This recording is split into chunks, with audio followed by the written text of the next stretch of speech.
تاریخ هم د دغه هیواد د سیاسي تاریخ په څیر له لوړو ژورو او ننګونو سره مخامخ دی. تاریخي اسناد ښیي چې د افغانستان د فوټبال ملي لوبډلې په 1400 لمریز کال کې ایران ته ماته ورکړې وه. ایران اوس مهال په اسیا کې دویم او په نړۍ کې 21م ځای لري. په افغانستان کې د فوټبال د تاریخ په اړه د فرهاد محمدي د ریپورټونو لومړۍ برخه و.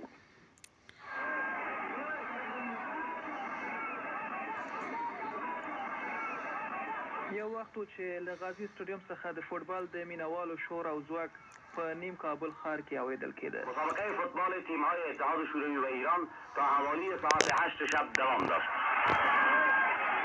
او هغو کسانو چې په دغو ورځو کې هلته فوټبال کتلې اوس هم هغه خوږې خاطرې په یاد دي. حتی یو ټیکټ هم نه موندل کېده. خلک د فوټبال د لیدو لپاره دیوالونو ته خاطل. داود خان له فوټبال سره ځانګړې مینه درلوده. هغه به تل د لوبې لیدو لپاره راته. ویل کېږي چې د 1420 کال د سلواغې پر دریمه د افغانستان او ایران ترمنځ لومړۍ لوبه 0-0 مساوي پای ته ورسېده، خو دا لوبه افغانستان 1-0 ګټلې وه. دا تاریخ باید سم شي.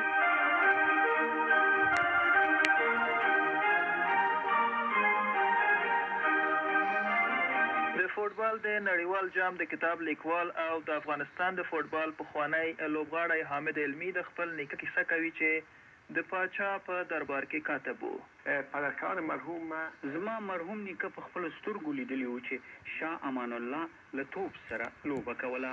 د څرمنې د داسې توپ کیسه چې له برتانیوي هند څخه د افغانستان د پاچا ماڼۍ ته ورسېد او ورسره د فوټبال جادو هم افغان شاهي کورنۍ ته وردننه شو. توپ له څرمنې جوړو او نسواري رنګ یې درلود. له هوا ډکېده او خوله یې د بوټانو د مزي په څېر له تسمې سره تړل کېده. دومره معیاري توپ نه و. د افغانستان د فوټبال د تاریخ په اړه دومره علمي څېړنه نه ده شوې او د ښاغلي علمي د نیکه د کیسې په څېر خوله په خوله له یوه بل نسل ته را انتقال شوي دي. افغانستان ته د فوټبال د راتلو او په دغه هیواد کې د هغه د شهرت برخه کې بله کیسه دا ده چې کله بریتانیوي ځواکونه د کابل په بالاحصار او شیرپور کې موجود وو نو یو توپ یې درلود او د فوټبال لوبه یې کوله چې له شک پرته له خلکو پټ و. خو اکثره روایات دا په ډاګه کوي چې په افغانستان کې د فوټبال درباري کېدو د هغه شهرت ته لار پرانیستله. د افغانستان د فوټبال فدراسیون پخوانی رئیس فرید شایان وایي چې په 1922 کال کې شاه امان الله خان د فوټبال یوه کوچنۍ اداره جوړه کړه. په 1923 کال کې د امان الله خان په وخت کې په هیواد کې د فوټبال لومړۍ لوبډلې چې ټول لوبغاړي د حبیبي لیسې زده کوونکي وو، فوټبال لوبه د کابل او وروسته د قندهار خلکو ته وروپېژنده. په دې ډول فوټبال ښوونځیو ته لاره ومونده. هر ځای چې مې د افغان فوټبال تاریخ ته کتل نو له یو پېژندل شوي نوم سره مخامخ کېدم. د یو ځای نوم، یا بهتره ده ووایم د یوه ښوونځي نوم، د کابل حبیبیه لیسه. ښاغلی شایان او ښاغلی علمي هم را سره موافق ول. پیوند نام فوتبال با لیسه حبیبیه یک امر تصادفی نیست. له فوټبال سره د حبیبیه لیسې د نوم نښلول تصادفي نه دي. په حبیبیه لیسه کې د لومړي ځل لپاره فوټبال پیل شو. د حبیبیانه کلب په نوم د سپورتي کلبونو شتون هم یو ویاړ دی چې د حبیبیه لیسې په نوم دی. لیسه حبیبیه چون اولین مکتب افغانستان بوده و در اینجا د حبیبي لیسه په افغانستان کې لومړنی ښوونځی و او د برتانوي هند استادانو هلته تدریس کاوه. دوی توپ له ځانه سره راوړ او فوټبال یې مشهور کړ. ویلی شو چې حبیبیه لیسه په افغانستان کې د فوټبال د زیږېدلو ځای و.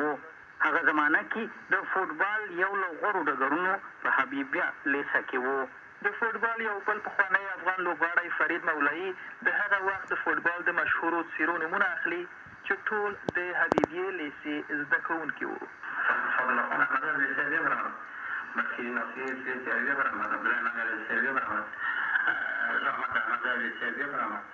وروسته فوټبال د حبیبیه لیسې تر څنګ پاریانا، نجات، اماني، استقلال، غازي او نورو ښوونځیو کې هم دود شو او یو شمېر ولایتونو ته ورسېد.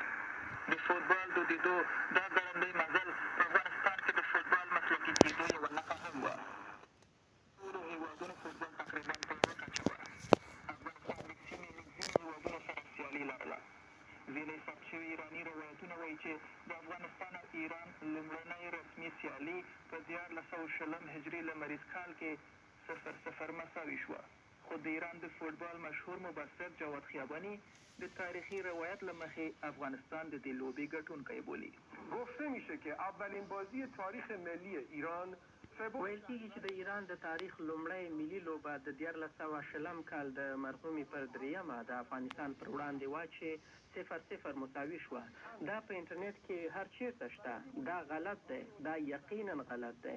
په کابل کې د ایران د سفیر ښاغلي حسین سمیعي له قوله داسې اسناد شته چې ښیي دغه لوبه 1-0 د افغانستان په ګټه پای ته ورسېده. د لوبې په وروستیو شیبو کې فتح نجم د پینالټي په واسطه د ایران پر وړاندې ګول وکړ. ولې نه اصلاح کوو؟ دا تاریخ باید سم شي.